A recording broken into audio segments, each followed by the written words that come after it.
Bismillahirrahmanirrahim. Assalamu alaikum, students. Today we will learn about the classification of reptiles.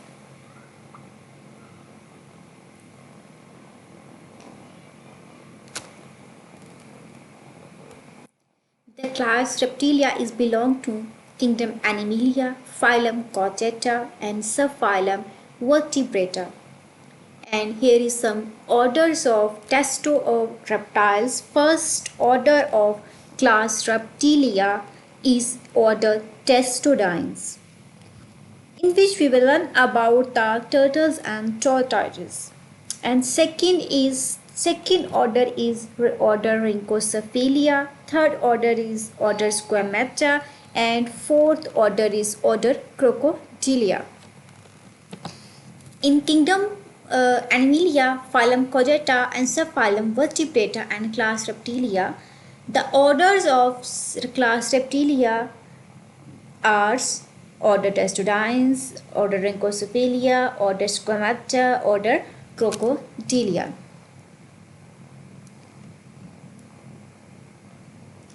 Here is the content of this lecture. First is evolutionary perspective, and second is characteristics of reptiles, and third is order Testodines, and fourth is class Testodines. First, evolutionary perspective of the order Testodines. In evolutionary perspective, it is believed that earliest member of the reptiles family were the first to have amniotic eggs.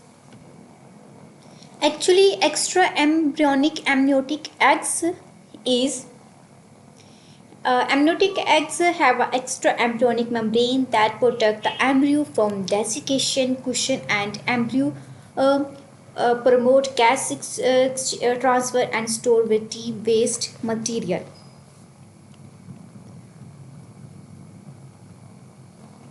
Actually जो एम्ब्रियोटिक egg होते हैं ये extra embryonic membrane होती है जो कि embryo को डेजिकेशन से बचाते हैं, कुशन प्रोवाइड करते हैं, एम्ब्रियो को इसके अलावा प्रमोट करते हैं गैस ट्रांसफ़र को, और गैस वेस्ट मटेरियल जो होते हैं उनको ये स्टोर करते हैं एक्स्ट्रा जो एम्ब्रियोटिक एग्स होते हैं। एक्स्ट्रा एम्ब्रियोनिक मेम्ब्रेन जो होती है ये रेप्टाइल्स की और बर्ड्स की, इनके अंदर हार्ड लेदरी शेल होता है। ठीक है, जो एम्ब्रियोटिक एग है रेप्टाइल्स या बर्ड्स का, इनके अंदर हार्ड लेदरी शेल है जो कि डेवलपिंग एम्ब्रियो को प्रोटेक्ट करता है, मतलब जो भी एम्ब्रियो डेवलप हो रहा है तो उसको ये प्रोटेक्ट करता है। इसके अलावा जो एल्ब्यूमन होता है इनके अंदर वो कुशन प्रोवाइड करता है। ठीक है, इसके अलावा वो जो मॉइस्चर होता है वो भी प्रोवाइड करेगा। इसके अलावा न्यूट्रिएंट्स भी प्रोवाइड करता है एम्ब्रियो को, और जो यॉक होती है वो सप्लाई करती है एम्ब्रियो को फूड। ठीक है, यॉक ने सप्लाई करना है फूड, और एल्ब्यूमन जो होता है वो कुशन प्रोवाइड करता है। इसके अलावा मॉइस्चर न्यूट्रिएंट प्रोवाइड करता है एम्ब्रियो को। और बर्ड्स और रेप्टाइल्स के जो होते हैं लेयर जो इनके अंदर हार्ड शेल्स होते हैं, ठीक है, जो कि इनके अंदर एल्ब्यूमन जो होता है वो एम्ब्रियो को कुशन प्रोवाइड करेगा, मॉइस्चर न्यूट्रिएंट्स प्रोवाइड करते हैं, यॉक जो होता है वो फूड को सप्लाई करता है।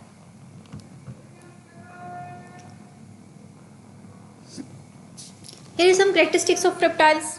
First, scales. They have dry scaly skin which prevent from heat moisture loss and provide protection from predators.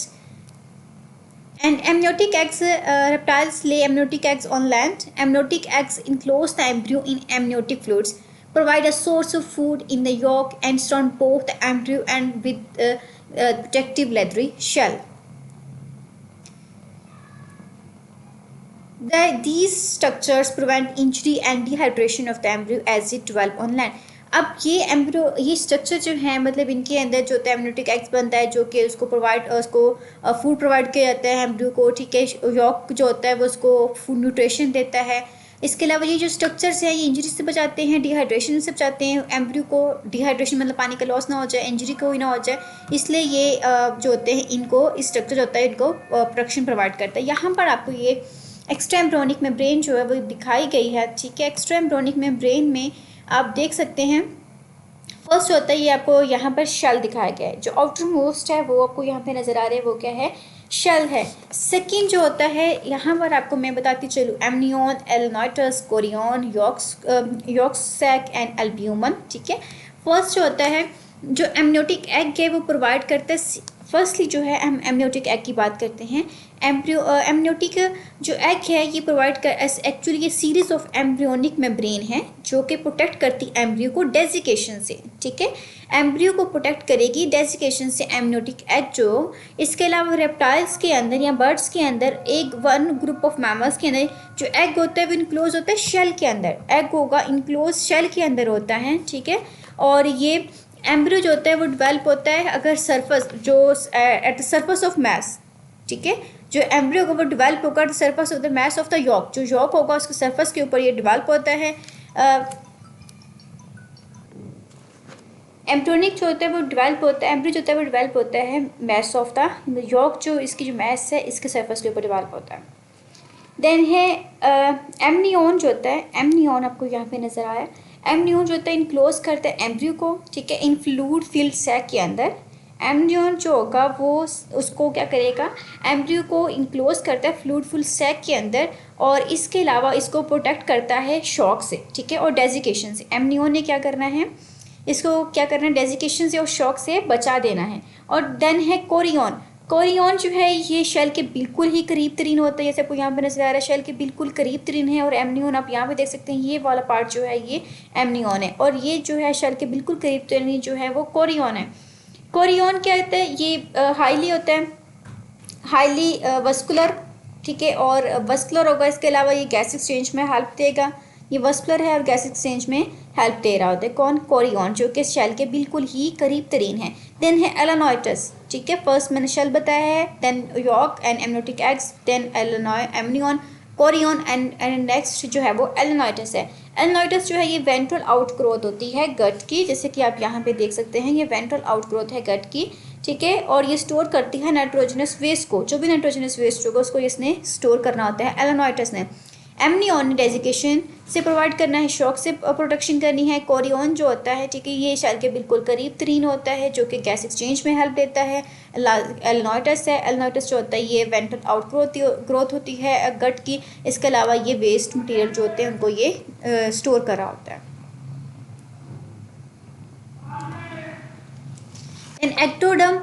ectothermic reptiles are cold-blooded. Reptiles cannot regulate their body temperature. Their temperature is depend on the temperature of their environment. अब जो temperature जो होता है वो depend करता है environment के temperature के ऊपर, और ये कोल्ड ब्लडेड होते हैं, ये अपनी बॉडी टेम्परेचर रेगुलेट नहीं कर सकते। Now here is the another characteristics of the reptiles in which we will learn about the lungs. The reptiles have lungs and so they cannot breathe underwater. Since they have dry scaly skin, they cannot carry out gas exchange through their skin like amphibians. जिस तरह amphibians अपनी skin जो होता है वो skin के through gas exchange कर सकता है, लेकिन जो रेप्टाइल्स होते हैं ये ब्रीथ अंडर वाटर नहीं कर पाते। इनकी बॉडी ड्राई होती है, स्केली होती है, और ये कैरी आउट नहीं कर सकते गैस एक्सचेंज को, अपनी स्किन की मदद से नहीं करते जैसे एम्फीबियंस करते हैं स्किन की मदद से। इस तरह जो रेप्टाइल्स है ये स्किन की मदद से गैस एक्सचेंज नहीं करते। Another characteristics of the reptiles, most reptiles have three chamber heart, ठीक है। Some reptiles like alligators and crocodiles have four chamber heart. Mostly जो रेप्टाइल्स होते हैं वो थ्री चैम्बर हार्ट होते हैं, लेकिन कुछ ऐसे रेप्टाइल्स हैं जो या जैसे कि एलिगेटर्स हैं, क्रोकोडाइल्स हैं। नेक्स्ट लेक्चर के अंदर आप एलिगेटर्स एंड क्रोकोडाइल्स के अंदर डिफरेंस पढ़ेंगे कि एलिगेटर्स और क्रोकोडाइल्स में बेसिक डिफरेंस क्या है, हम किस बेस के इसके ऊपर हम इसको पहचान सकते हैं कि ये एलिगेटर है या फिर ये क्रोकोडाइल है। कुछ रेप्टाइल्स ऐसे होते हैं जैसे कि एलिगेटर्स हैं या क्रोकोडाइल्स हैं, ये फोर चैम्बर हार्ट होते हैं, और फोर चैम्बर हार्ट जो होते हैं वो सेपरेट करते हैं ऑक्सीजन रिच को ऑक्सीजन पुअर ब्लड से, ठीक है। जो पुअर ब्लड ऑक्सीजन है उसको रिच ऑक्सीजन से ये सेपरेट करते हैं four chamber heart. Then this provide more oxygen to body cells and therefore provide more oxygen, more energy to the animals. ये मोर ऑक्सीजन प्रोवाइड करेंगे बॉडी सेल्स को, जितनी एनर्जी ऑक्सीजन ज़्यादा प्रोवाइड करेंगे उतनी ही इट मीन्स वो मोर एनर्जी प्रोवाइड करते हैं एनिमल्स को। Reptiles have a variety of sense organ that help them to detect danger और फूड। अब रेप्टाइल्स के अंदर बहुत सारी वैरायटी ऑफ सेंस ऑर्गन्स होते हैं जो कि इन्हें प्रोटेक्ट करते हैं डेंजर से या फिर फूड से। जैसे कि आप इस डायग्राम के अंदर देख सकते हैं, it has heat sensing pits on her mouth part.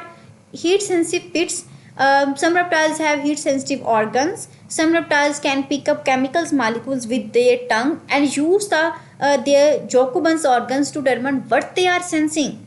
It means ये इसका मतलब ये है कि वो क्या चीज़ को सेंस कर रहा है, इसलिए इनके अंदर जोकोबन्स ऑर्गन्स होते हैं। कुछ रेप्टाइल्स के अंदर जो केमिकल मालिक्यूल्स हैं इनके टंग के अंदर होते हैं, जो कि यूज़ करते हैं जोकोबन्स ऑर्गन को, ताकि वो किस तरह की सेंसिंग है उसको वो क्या कर सके, डिटरमिन कर सके, क्या वो उनके से खतरा है या फूड है, वट एवर किस तरह के भी हो, उनको डिटेक्शन के लिए जो तो जोकोबन्स ऑर्गन्स होते हैं वो मौजूद होते हैं।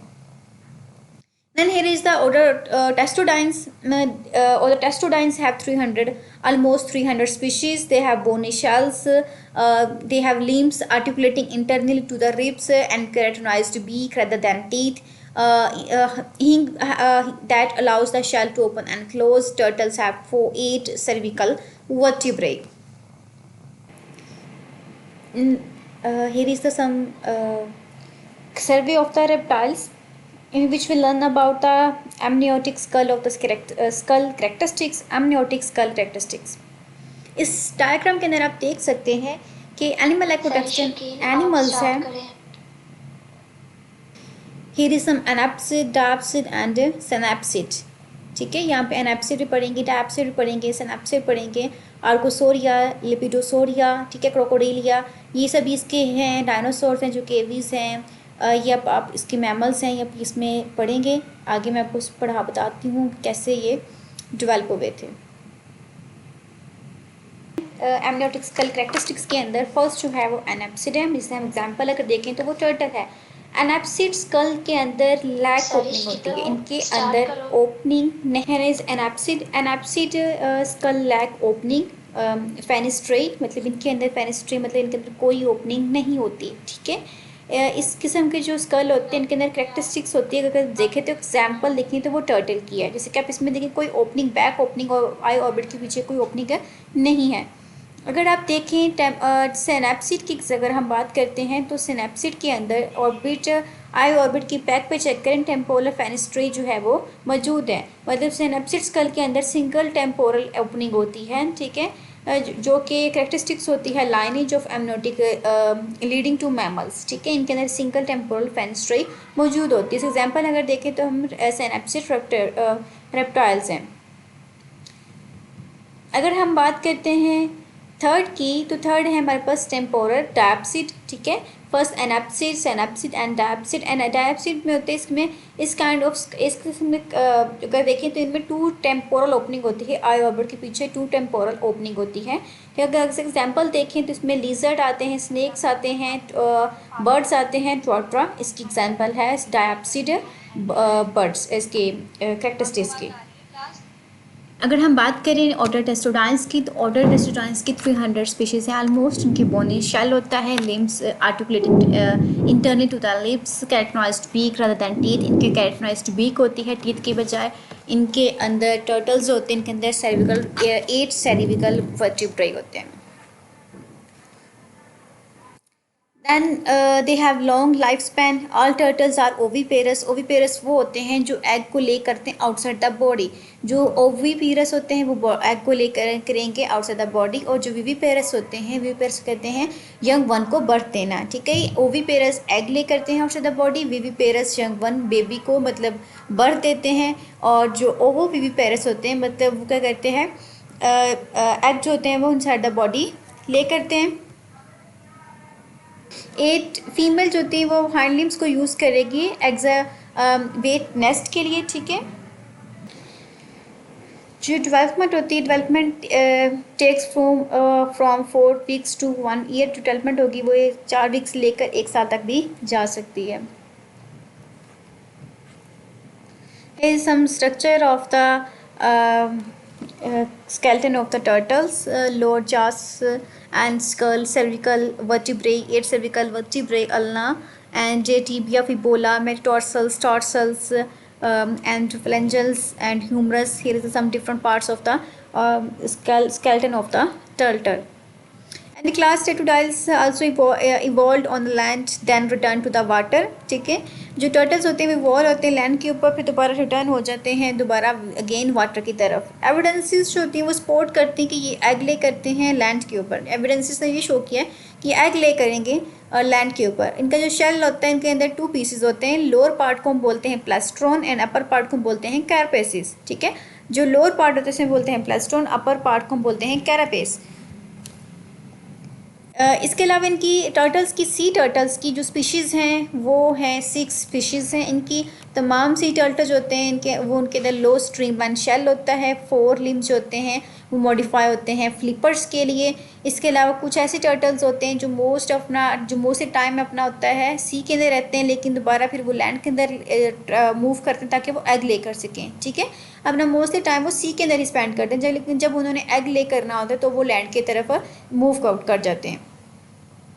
देन टर्टल्स जो होता है, तो टर्टल्स जो होता है वो डिफरेंट होता है अदर टर्टल्स से, क्योंकि ये डोम शेप होते हैं। यहाँ पे चेक कर देख सकते हैं, ये डोम शेप है। एलिफेंट लाइक लिम्स होते हैं इनके।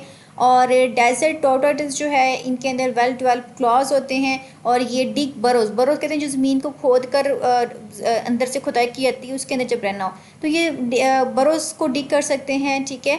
और इसके अलावा ये डेजर्ट हीट से बचने के लिए ये बरोज को बनाते हैं। जो सॉफ्ट बॉडीड शेल टर्टल्स होते हैं वो फ्रेश वाटर टर्टल्स हैं, जिसे बोलते हैं सॉफ्ट शेल, क्योंकि इनके अंदर कैरापेस नहीं होता। कैरापेस इसके अलावा जो कॉर्निवोरस होते हैं जो कि मीट को खाते हैं, वो उनको ज़रूरत होती है कि वो समर्ज्ड हो चुके हैं शैलो वाटर के अंदर। यहाँ पे आपको एग्जांपल दी गई है चिलोनॉइड, नेक्स्ट ऑर्डर है, वो नेक्स्ट ऑर्डर हम नेक्स्ट लेक्चर के अंदर पढ़ेंगे।